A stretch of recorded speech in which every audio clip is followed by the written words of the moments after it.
Hi, Jamie. It's your brother Graydon.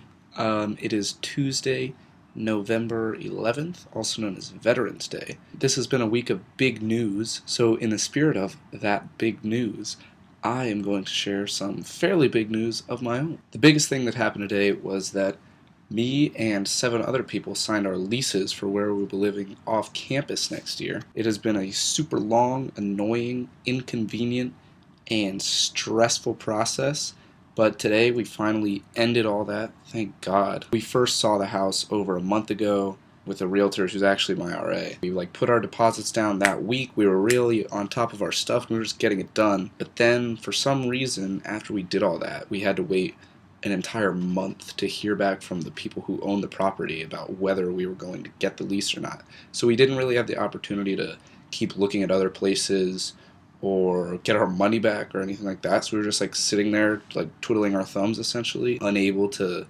think about where else we might live if it didn't work out, and we had absolutely no idea whether it would work out or not. So it's nice that that is all over. We signed our leases in an ice cream shop, and I was the only one to get celebratory ice cream.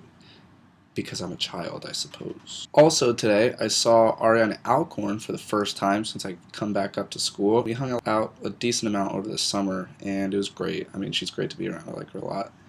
But for some reason, basically my own social inability to interact with her via text kept us from hanging out until today.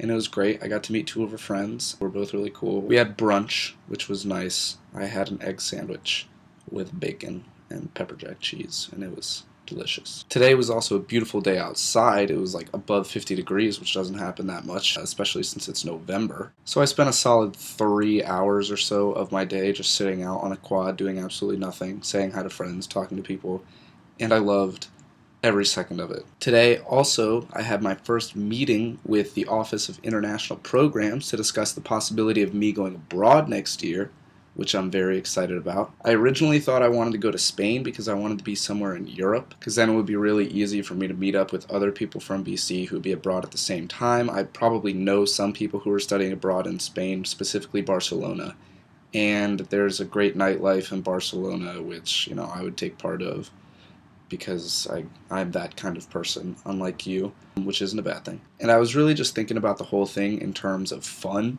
and the time I'd be able to spend with friends, which I think, looking back now, is a pretty stupid way to think about going abroad. The idea behind living in a country for an entire semester or an entire year is that you get to experience a different culture and basically open your eyes to the world. And I think going to a developed country where I would basically experience the same kind of social life I have here in the US would really defeat the purpose of the abroad system. So within the past, 2 weeks, I've decided that I want to go to abroad to Tanzania, Africa. Tanzania is where Kilimanjaro is located, a mountain I have wanted to hike for, 5 years. That's a bucket list item for me. The program there is all about natural ecology, wildlife preservation, which is something I'm never going to learn in the United States, or definitely not in Spain. So I think it'd be a very different, exciting, an eye-opening trip for me. I haven't told either of our parents about that. I'm sure Mommy would assume that I'm going to get